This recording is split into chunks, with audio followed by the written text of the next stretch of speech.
بسم الله الرحمن الرحيم. الحمد لله الذي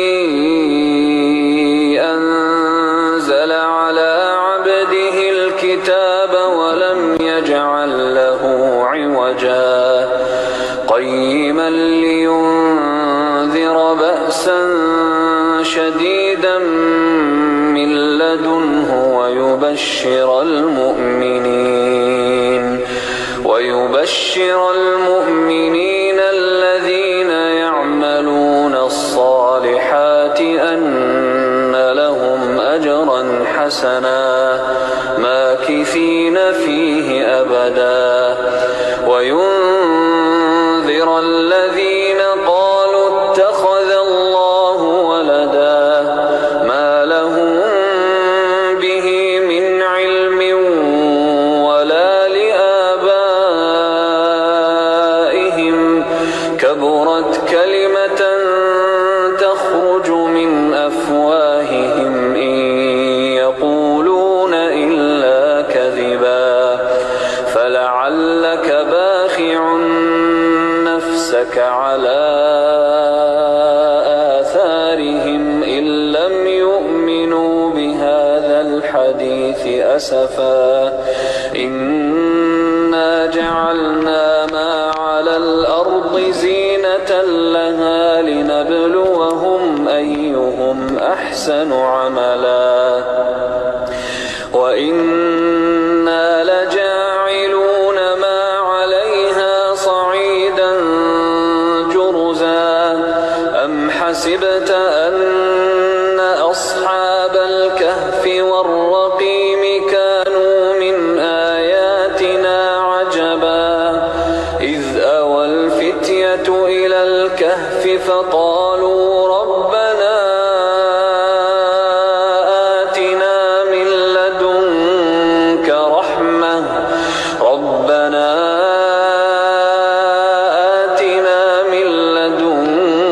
رحمة وهيئ لنا من أمرنا رشدا بسم الله الرحمن الرحيم. الذين كانت أعينهم في غطاء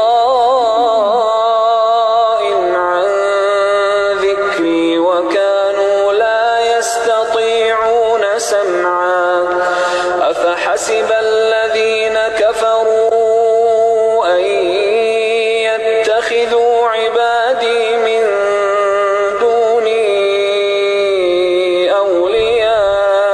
أولياء إنا أعتدنا جهنم للكافرين نزلا قل هل ننبئكم بالأخسرين أعمالا الذين ضل سعيهم في الحياة الدنيا وهم يحسبون أنهم يحسنون صنعا أولئك الذين كفروا بآيات ربهم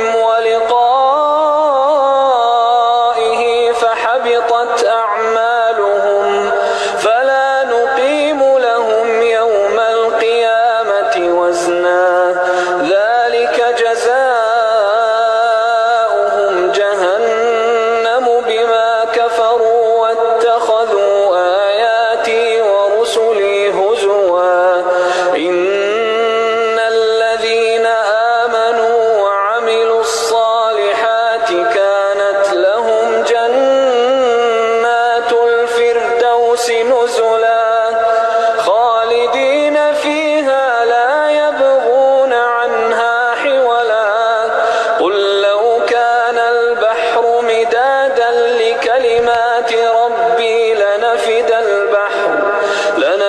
البحر قبل أن تنفد كلمات ربي ولو جئنا بمثله مددا قل إنما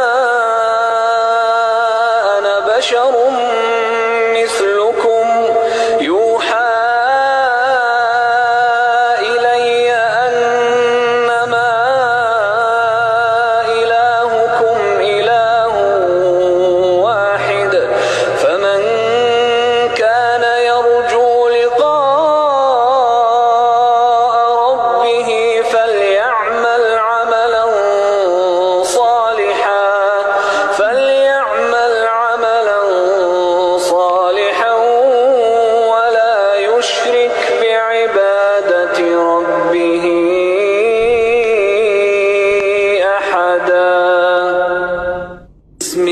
الله الرحمن الرحيم الحمد لله الذي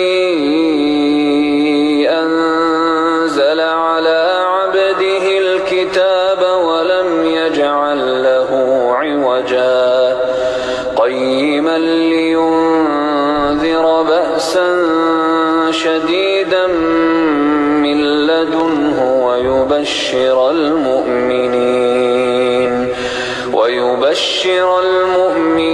الذين يعملون الصالحات أن لهم أجرا حسنا ماكثين فيه أبدا وينذر الذين قالوا اتخذ الله ولدا ما لهم به من علم ولا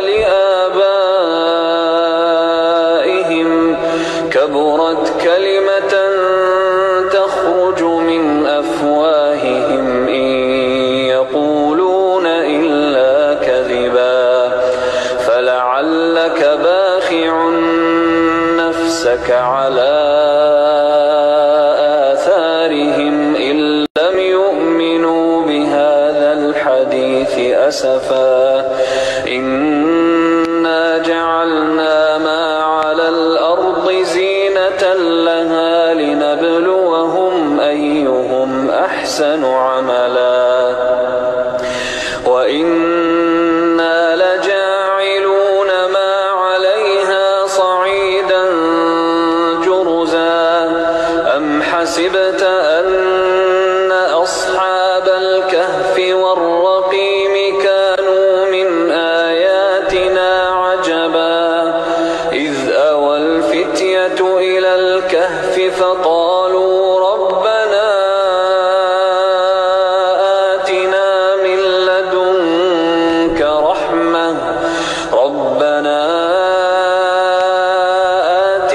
من لدنك رحمة وهيئ لنا من أمرنا رشدا بسم الله الرحمن الرحيم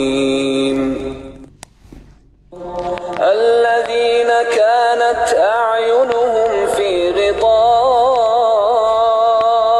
عن ذكري وكانوا لا يستطيعون سمعا أفحسب الذين كفروا أن يتخذوا عبادي من دوني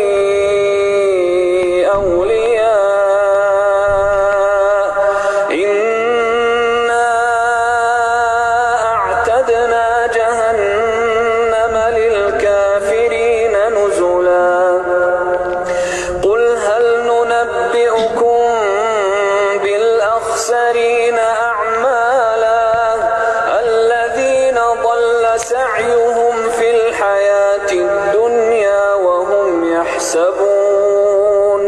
وهم يحسبون أنهم يحسنون صنعا أولئك الذين كفروا بآيات ربهم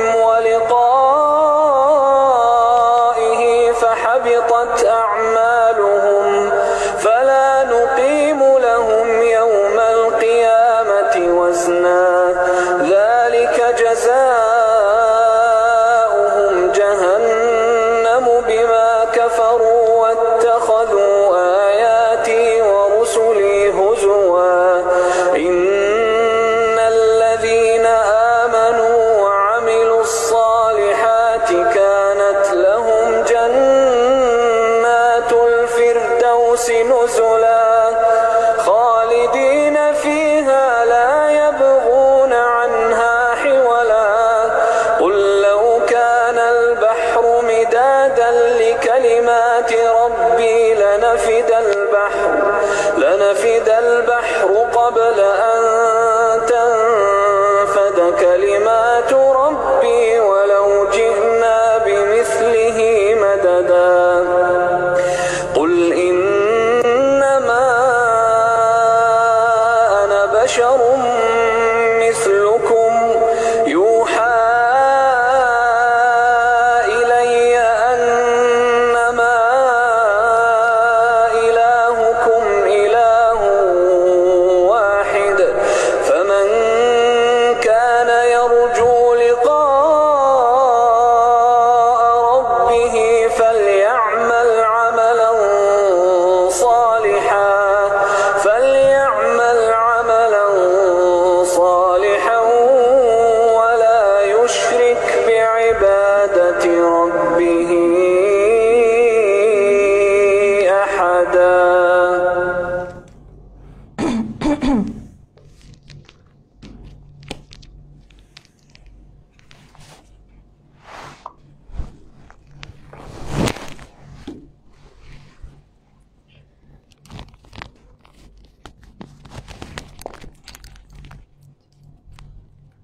A'udzubillahi minasyaitonirrajim. Bismillahirrahmanirrahim. Alhamdulillahirabbil alamin wassalatu wassalamu ala asyrafil anbiya'i wal mursalin wa ala alihi wa sahbihi ajma'in. Rabbi shrah li sadri wa yassir li amri wahlul 'uqdatam min lisani yafqahu qawli. Alhamdulillah, bersyukur kita kehadirat Ilahi kerana dengan limpah dan kurnianya dapat lagi sama-sama kita berkumpul pada hari ini dalam live Tadabbur Surah Al-Kahfi bagi siri yang ke-10. Mudah-mudahan dengan Allah memberi kita peluang untuk sama-sama kita berkumpul dalam live hari ini, Allah memberi kita kefahaman untuk memahami dan mendalami ayat-ayat Allah supaya mudah untuk kita mengamalkan, insya-Allah. Okey, hari ini kita dah masuk ke siri yang ke-10 dan siri yang ke-10, siri yang lepas kita dah berhenti pada ayat yang ke-16. Ayat yang ke-16. Okey. Hari ini kita akan sambung pada ayat yang ke-17. Insya-Allah. Okey. Masa selesai. Okey, kita baca dulu ayat ni. A'udzubillahi minasyaitonirrajim. Bismillahirrahmanirrahim. Wa tarasy-syamsa idza tala'at tazawaru 'an kahfihim dhatal yamin wa idza gharabat taqriduhum dhatal shimal wa hum fi fajwatin min ذلك من آيات الله من يهدي الله فهو المهتد ومن يضلل فلا تجد له وليا مرشدا. Maksudnya, dan engkau akan melihat matahari ketika terbit cenderung ke kanan dari gua mereka, dan apabila ia terbenam meninggalkan mereka ke arah kiri sedang mereka berada dalam satu lapangan gua itu. Yang demikian ialah tanda-tanda yang membuktikan kekuasaan Allah. Sesiapa yang diberi hidayah petunjuk oleh Allah, maka dialah yang berjaya mencapai kebahagiaan.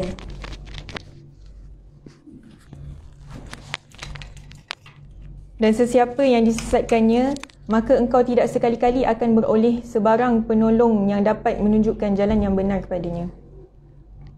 Okey, ayat ini menceritakan tentang keadaan gua. Sebagaimana yang kita tahu, para pemuda Ashabul Kahfi, mereka melarikan diri untuk menyelamatkan iman mereka dan mereka menuju ke satu gua. Allah mengilhamkan kepada mereka untuk pergi ke sebuah gua.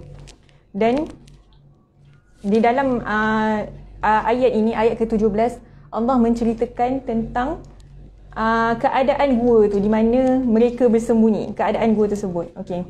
Kita tengok lokasi gua. Okay, dalam ayat ni Allah sebutkan tentang lokasi gua tersebut, iaitu Allah memberitahu bahawa pintu gua ini berada di sebelah utara. Kerana Allah Subhanahu Wa Taala memberitahu bahawa jika sinar matahari menembusi gua saat terbit, bayangannya mengarah ke sebelah kanan. Dalam ayat wa tarasy-syamsa idza tala'at tazawaru 'an kahfihim dhatal yamin, dan engkau akan melihat matahari jika terbit cenderung ke arah kanan dari gua mereka. Okay, dia macam ni lah kalau kita nak faham kan keadaan gua tu. Gua tu kalau kita sebut hari tu kan, dia berada di Gunung Ganang. Okey, ni gua tersebut. Okey, ada pintu. Okey. Okey. Macam mana kita nak bayangkan keadaan matahari? Dia terbit, matahari kalau kita tahu terbit dari arah, matahari terbit dari arah timur. Ya, timur. Kalau terbit daripada arah barat tu tanda kiamat. Okey. Ni dia terbit dari arah timur. Dan dia bila dia terbenam ke arah barat kan. Dia seolah macam ni. Dan keadaan gua tak ada kat sini. Matahari terbit dan terbenam dalam keadaan gua tersebut berada di depan dan mensinarkan matahari di belakang lah. Seolah-olah macam itulah kalau kita senang nak faham kan. Dan maksud lain dari ayat ini ialah pemberitahuan bahawa gua tersebut terletak di sebuah tempat yang tidak terpapar oleh sinar matahari saat ia terbit dan terbenam, menunjukkan bahawa Allah sedang melindungi mereka dari sinar matahari. Tengok kat sini dia kat belakang. Dan kalau kita bayangkan kalau matahari tu ada kat depan dia orang, bukan contoh terbit daripada arah utara ke selatan ke kan, benda matahari tu, sinaran matahari tu akan terpancar direct kepada mereka. Dan benda tu kalau kita tidur pun ada cahaya, susah kan, kita tak akan tidur lena. Dan dekat sini lah macam mana Allah memberitahu tentang lokasi gua tersebut. Tapi kalau kita tengok, Allah sebut lokasi gua ni hanya Allah sebut macam mana keadaan kedudukan matahari, macam tu. Tapi Allah tak sebutkan exactly lokasi gua ni dekat mana. Kan? Kat mana, kat negeri mana ke apa ke kan. Okay. Tapi para ulama, orang tetap membincangkan benda tu. Biasalah manusia kan. Manusia dia ada perasaan curiosity kan. Curiosity. Dia sentiasa bertanya-tanya, kat mana tempat ni, apalah bla bla kan. So dalam lokasi gua yang dibincangkan ada 3. Satunya di Jordan, yang keduanya di Turki, dan yang ketiganya di Palestin. Kalau tak silap saya lah, ada 3 tempat kan. Tapi dalam ayat ni Allah tak sebut kan antara 3 tu. Dan kita pun tak tahu sebenarnya kat mana. Sebab kalau kita tahu, dia takkan jadi 3 tempat ni. 3 agak-agakan ni kan. Dia akan jadi satu tempat kalau kita tahu kan. Menunjukkan bahawa untuk kita tahu di mana lokasi sebenar gua ni terletak adalah tak penting. Kita tak perlu cari pun sebenarnya. Apa yang penting adalah kita kena tahu bagaimana Allah meletakkan gua tu dan bagaimana Allah meletakkan gua tu dengan sinaran matahari yang tidak terpancar padanya, menunjukkan Allah melindungi mereka dengan lokasi gua yang strategik, terlindung dari sinaran matahari tersebut. Okey. Seterusnya, Ibnu Abbas, Mujahid dan Qatadah berkata, Allah Subhanahu Wa Taala tidak memberitahukan kepada kita secara jelas di negara atau negeri mana letaknya gua ini, kerana dengan mengetahuinya tidak mendatangkan apa-apa manfaat pun bagi kita. Seandainya terdapat maslahat keagamaan, nescaya Allah Subhanahu Wa Taala dan Rasulnya akan memberitahu kita petunjuk tentang maslahat itu. Ya, betul. Kalau kita tengok kan, Allah sebut apa yang penting dalam Quran, apa yang penting untuk kita amalkan, semua Allah dah sebut kat dalam Al-Quran, dan Nabi dah sebut dalam sabda baginda kan. Tapi benda-benda yang tak penting, apa yang tak disebut tu, kita tak perlu nak mengetahui secara berlebih-lebihan. Boleh kita tahu untuk hanya sekadar untuk pengetahuan sahajalah. Tidaklah sampai kata tak tahu gua ni kat mana, tak tenang hati semua. Tak adalah sampai macam tu kan. Sampai kita berbahas-bahas, berbalah-balah kan. Tidak dah sampai macam tu. Okey, firman Allah Subhanahu Wa Taala lagi, dzalika min ayatillah. Itulah sebahagian dari tanda-tanda kebesaran Allah, iaitu Allah Subhanahu Wa Taala telah memberi petunjuk jalan kepada mereka menuju gua ini yang menjadikan mereka dapat hidup di dalamnya dengan matahari yang tidak memancar secara langsung agar tubuh mereka tetap utuh. Subhanallah. Man yahdillahu fahuwal muhtad. Barang siapa diberi petunjuk oleh Allah, maka dialah yang mendapat petunjuk. Maksudnya Allah mengiktiraf Ashabul Kahfi ni sebagai orang yang mendapat kebenaran dan hidayah dari Allah. Kerana apa? Kita dah tengok kan dari siri-siri 4 ayat yang lepas mengatakan bahawa mereka melarikan diri untuk menyelamatkan iman mereka. Maka bila mana kita kata menyelamatkan iman mereka, mereka lari menyelamatkan iman mereka, maka Allah memberi hidayah kepada mereka, dan mereka adalah orang yang benar-benar mendapat hidayah. Dan ia juga sebagai tanda kebesaran Allah, bahawa Allah berhak memilih sesiapa yang dikehendakinya untuk memberi hidayah dan taufik menuju jalan kebahagiaan dunia dan akhirat. Maka sesiapa yang benar-benar mendapat petunjuk dari Allah Subhanahu Wa Taala, dia akan mengikuti jalan petunjuk itu. Dan siapa yang disesatkannya, tiada seorang pun yang dapat memberi petunjuk kepadanya. So mana yang kita tahulah kan, banyak petunjuk sebenarnya, hidayah yang Allah dah bagi kepada kita kan dalam hidup ni. Allah bagi kita hidayah paling senang, kita tengok ada pokok-pokok. Kita hidup pada hari ini sebagai, itu juga adalah sebagai petunjuk. Kalau bukan kerana Allah memberi kita oksigen untuk kita bernafas pada hari ini, kita takkan dapat hidup dan kita tidak akan dapat mengenali Allah itu siapa, dan kita tidak dapat beriman kepada Allah kan. So itulah tanda-tanda kebesaran Allah Subhanahu Wa Taala. Okey, ayat seterusnya, ayat ke-18. A'udzu billahi minasyaitonir rajim. Wa tahsabuhum ayqadhan wa hum ruqud wa nuqallibuhum dhatal yamin wa dhatal shimal wa kalbuhum basitun dhira'ihi bil wasid law ittala'ta 'alaihim lawallaita minhum firara wa lamulita minhum ru'ba. Dan engkau sangka mereka sedar padahal mereka tidur, dan kami balik-balikkan mereka dalam tidurnya ke sebelah kanan dan ke sebelah kiri, sedang anjing mereka menghulurkan 2 kaki depannya dekat pintu gua. Jika engkau melihat mereka, tentulah engkau akan berpaling melarikan diri dari mereka, dan tentulah engkau akan merasa sepenuh-penuh gurun takut pada mereka. Surah Al-Kahfi ayat 18. Okay. Dalam ayat 18 ni pula Allah menceritakan tentang bagaimana keadaan mereka tidur di dalam gua. Ayat 17 Allah menyatakan tentang keadaan gua, dan ayat ke-18 Allah menyatakan tentang bagaimana keadaan mereka tidur di dalam gua tersebut. Okey. Dalam ayat ni Allah sebut wa tahsabuhum ayqadhan wa hum ruqud, yang bermaksud dan engkau sangka mereka sedar padahal mereka tidur. Maksud daripada ayat ini, jikalau ada orang yang lihat keadaan pemuda Al-Kahfi pada ketika itu, mereka akan sangka para pemuda itu sedang sedar. Maksudnya, kalau orang lalu lalang dekat gua tersebut, orang akan nampak mereka. Ya, memang akan nampak lah sebab tak ada pintu tutup apa semua kan.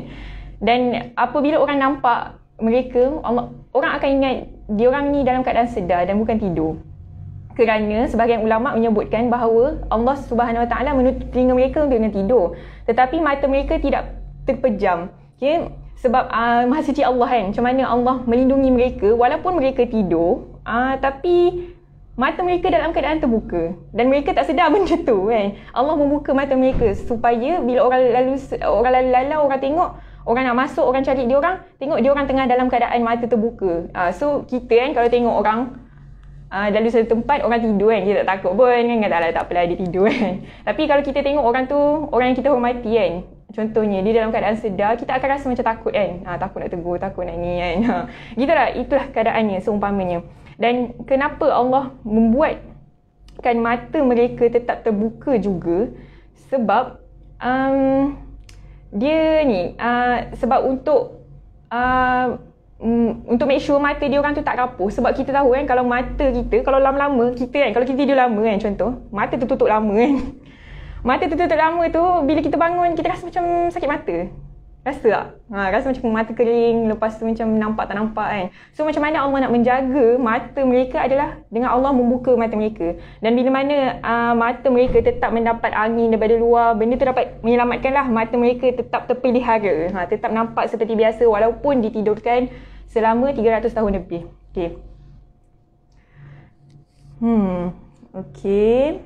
Okey, seterusnya Allah menyebut juga dalam ayat ini, wa nuqallibuhum dzatal yamini wa dzatal shimal. Maksudnya, dan kami balik-balikkan mereka dalam tidurnya ke sebelah kanan dan ke sebelah kiri. Iaitu maksudnya Allah walaupun mereka tidur, keadaan mereka tu Allah menggerak-gerakkan badan mereka. Okay, dia orang tidur bukan dah dalam keadaan tetap. Sebab sebagaimana kita tahu, dia orang ni tidur dalam gua yang tidak ada alas, ada ni kan, ada tanah, di atas tanah kan. Dan kita jasad manusia, contoh paling senang nak bagi contoh, mayat kalau duduk dalam tanah, lama-lama dia akan rapuh. Betul kan? So, begitulah bagaimana Allah menyelamatkan mereka. Maksudnya, kalau mereka tidur dalam keadaan tidak bergerak-gerak, lama-kelamaan, tanah akan memakan tubuh mereka. Jadi bagaimana Allah nak menyelamatkan jasad mereka dari dimakan oleh tanah, maka Allah menggerak-gerakkan mereka. Dan dengan menggerak-gerakkan mereka ni juga, dapat macam mana? Maksudnya darah dalam badan mereka akan mengalir secara biasa, seperti biasa. Dan bila mengalir seperti biasa, organ-organ lain pun dapat oksigen seperti biasa dan dapat bekerja seperti biasa walaupun mereka tidak makan, walaupun mereka tidur, dan mereka tetap dapat nutrisi yang sepatutnya lah.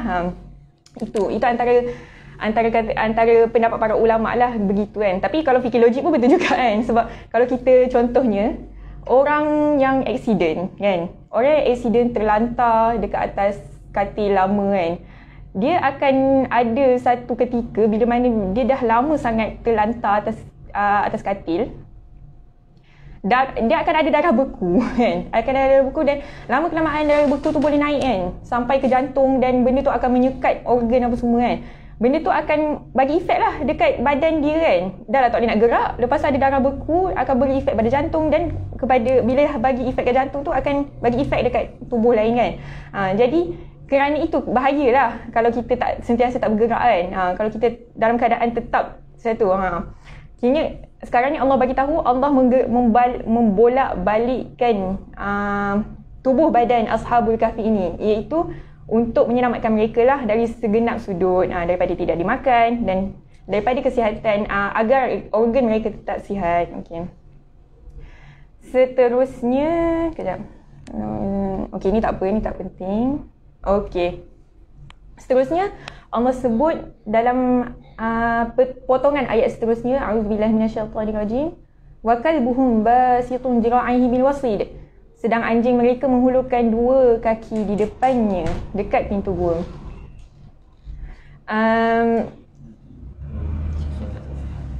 Dalam ayat ini Allah sebut Allah menghantarkan mereka seekor anjing. seekor anjing yang melindungi mereka di hadapan pintu gua. Dan anjing ni, ada orang kata, ada sebahagian pendapat lah kata anjing ni milik salah seorang antara mereka, para Ashabul Kahfi ni. Tapi sebenarnya benda tu inilah, kita tak tahulah sebenarnya anjing tu siapa kan. Tapi apa yang penting adalah Allah menghantar anjing untuk melindungi mereka di dalam gua itu. Yalah, anjing tu pun dia sama keadaannya dengan Ashabul Kahfi itu. Anjing tu dia tidur sebenarnya, tapi mata dia tetap terbuka. Jadi benda tu dia akan melindungi. Bila anjing ada di hadapan gua, benda tu akan melindungi mereka. Sebab yelah, kalau orang lalu lalang kan, dia tengok ada anjing kat depan gua, dia akan jadi takut kan. Dia akan jadi takut, maka benda tu akan melindungi mereka. Okay, yelah. Dan seterusnya Allah sebut di dalam potongan ayat seterusnya, law ittala'ta 'alaihim lawallaita minhum firara wa la mulita minhum ru'ba. Jika engkau melihat mereka, tentulah engkau akan berpaling melarikan diri dari mereka, dan tentulah engkau akan merasa sepenuh-penuh gerun takut kepada mereka. Dan dalam ayat ini juga Allah membayangkan kepada kita bahawa keadaan gua yang sangat menakutkan. Sudahlah, ada orang di dalam gua tersebut yang tidur tapi nampak seperti sedar. Dan seterusnya, ada pula anjing kat dalam tu yang melindungi mereka. Ada anjing tu dah cukup takut dah lah kan untuk orang lalu. Dan ditambah pula lagi, Allah menambahkan emosi kat sini. Allah kata orang-orang yang lalu kat sini tentunya akan rasa takut. Dan mereka takkan ganggulah para pemuda Al-Kahfi ni. Dan mereka takkan cari, takkan siasatlah siapa para pemuda Al-Kahfi ni. Sebab lantaran mereka terlalu takut kan. Bila dia nampak pemuda Ashabul Kahfi kat dalam tu, mereka akan terus lari. Itulah bagaimana Allah melindungi mereka. Okey. Dan kalau kita tengok daripada ayat 17 dan 18 yang tadi kita dah baca tu, sebenarnya semua tu adalah bentuk penjagaan Allah kepada para Ashabul Kahfi selama mana mereka di dalam gua kan. Okey, kita rewind balik lah kan. Apa bentuk-bentuk penjagaan Allah terhadap Ashabul Kahfi di dalam dua ayat ni. Okey. Okay, saya guna ni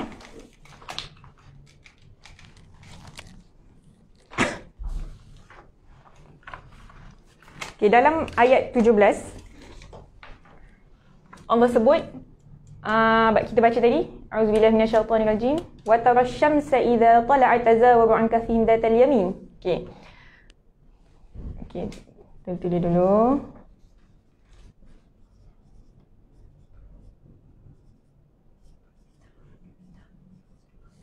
Okey, kenapa tak?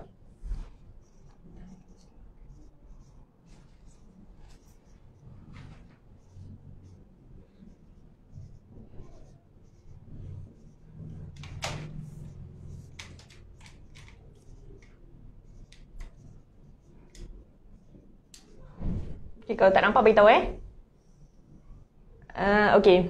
Dalam dua ayat ni Allah menyebut tentang bentuk bagaimana Allah menjaga para Ashabul Kahfi selama mereka berada di gua selama berapa tahun? 300 tahun lebih kan? Okay.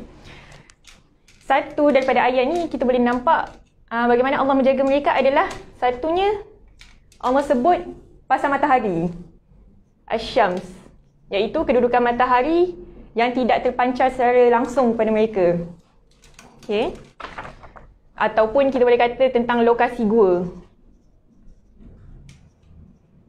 yang terlindung dari sinar matahari.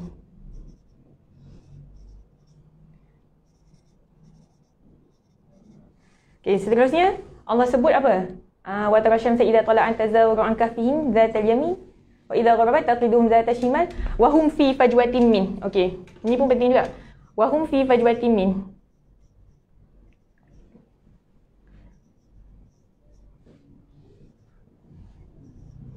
Apa yang dimaksudkan dengan wa hum fi fajwatin min tu adalah mereka berada betul-betul di dalam gua.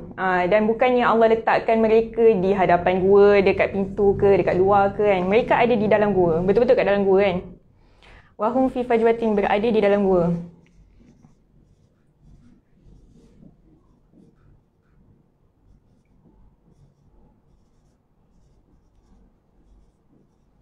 Okey. Seterusnya, dalam ayat seterusnya, ayat ke-18, Allah sebut wa tahsabuhum ayqadhan wa hum ruqud.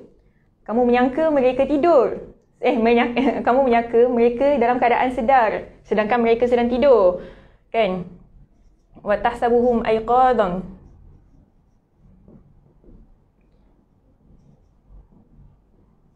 Okey. Kamu menyangka mereka tidur. Mata mereka terbuka. Okey. Senang cakap, mata mereka terbuka.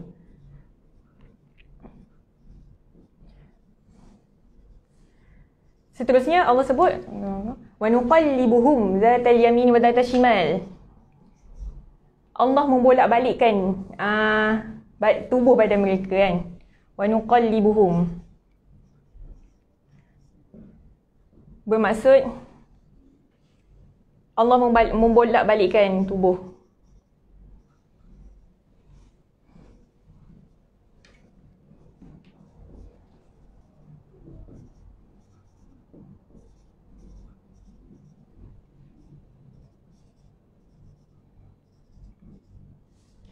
Lagi, cara Allah menjaga mereka seterusnya adalah dengan anjing kan. Adanya anjing di situ. 5. Wa kalbuhum basitun zira'ihi bil wasid.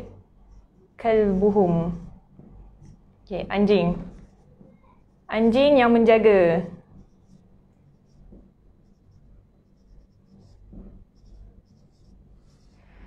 Dan last sekali Allah kata, law ittala'na 'alaihim lawallaita minhum firara wala mulita minhum ru'ba. Keadaan gua tu yang benar-benar menyeramkan.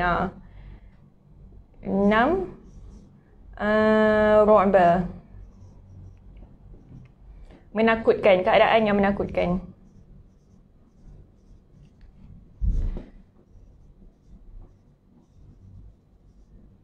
Okey. Jadi ini adalah 6 cara yang kita boleh nampaklah melalui ayat ini bagaimana Allah melindungi para ashabul kahfi kan. Okey. Dia semua ni macam mana? Allah melindungi siapa kat dalam ni? Okey, tanya balik. Allah melindungi para ashabul kahfi ni kan. Para ashabul kahfi ni siapa? Ashabul kahfi ni adalah mereka yang melarikan diri kerana ingin menyelamatkan iman mereka kan.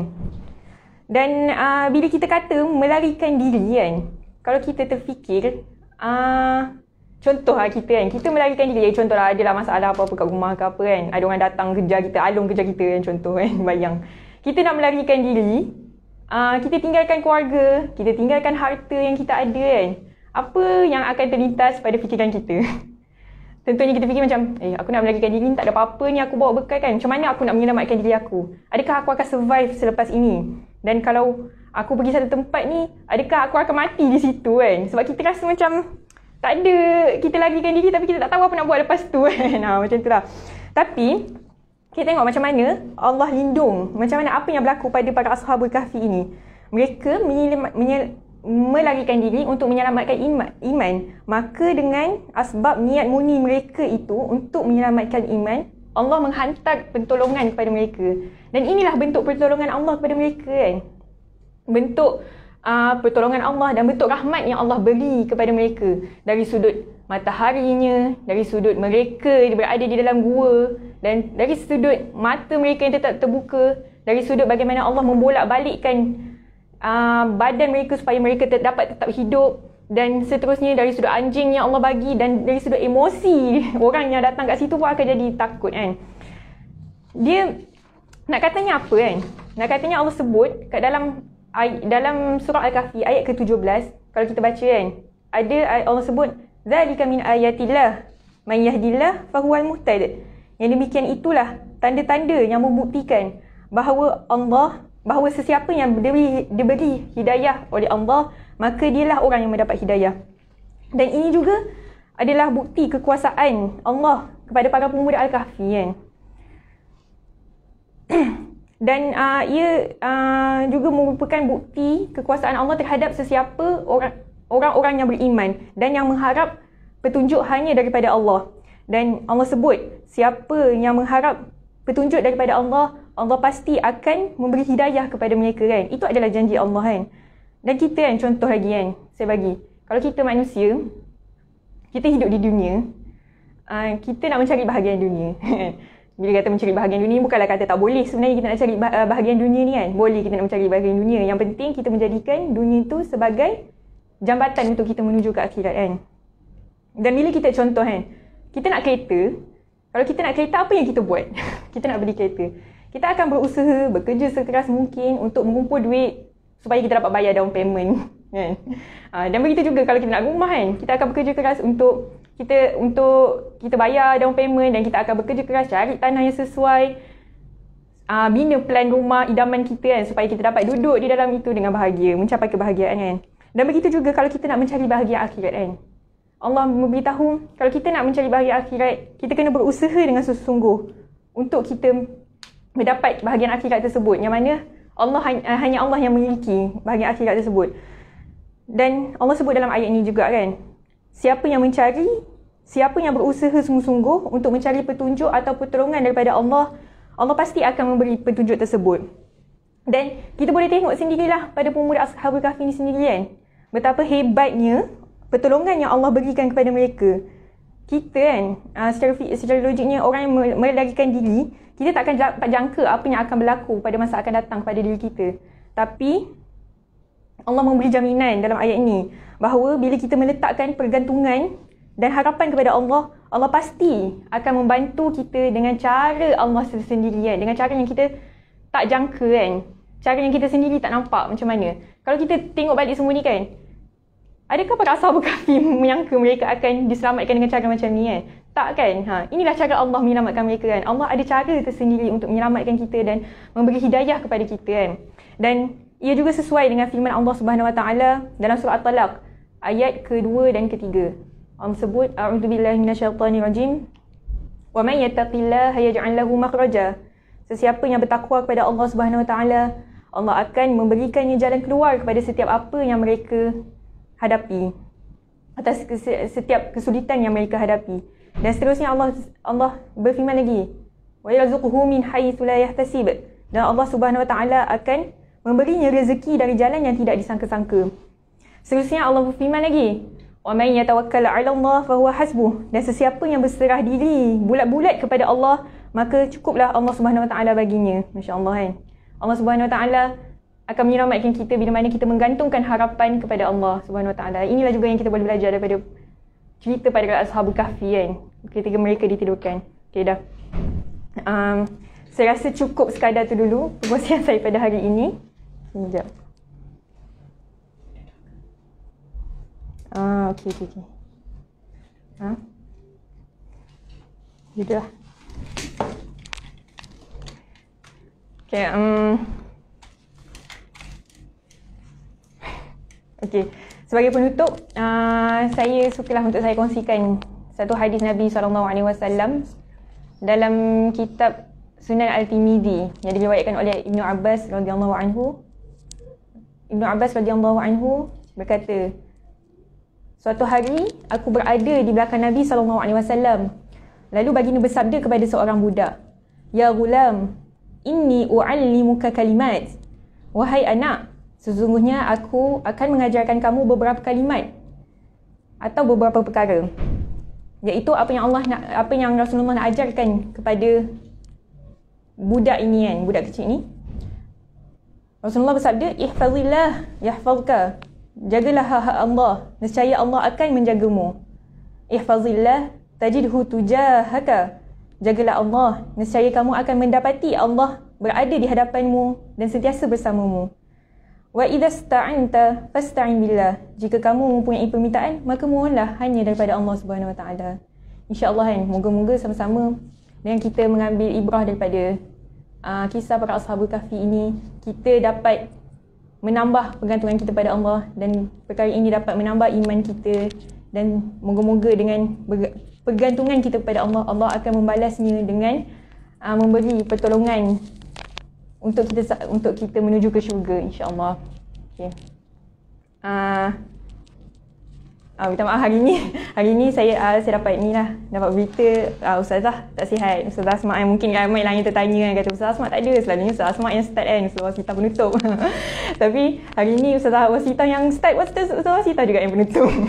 Jadi Selasmat sebenarnya tak sihat. Jadi sama-samalah kita doakan semoga Allah memberi kesihatan kepada Ustazah dan semoga Allah tetap memberi kekuatan untuk Ustazah terus memberi ilmu kepada kita dan terus berkongsi perkara yang baik-baik kepada kita, insya-Allah. Okey. Aku qauli hadza wa astaghfirullahal azim li wa lakum. Assalamualaikum warahmatullahi wabarakatuh. Kita tutup. Kita lupa nak buka tadi. Tak apa. Kita buka. Kita tutup dengan tasbih kifarah dan suratul as. Subhanakallahumma wa bihamdika. Innal ladzina amanu wa amilus solihati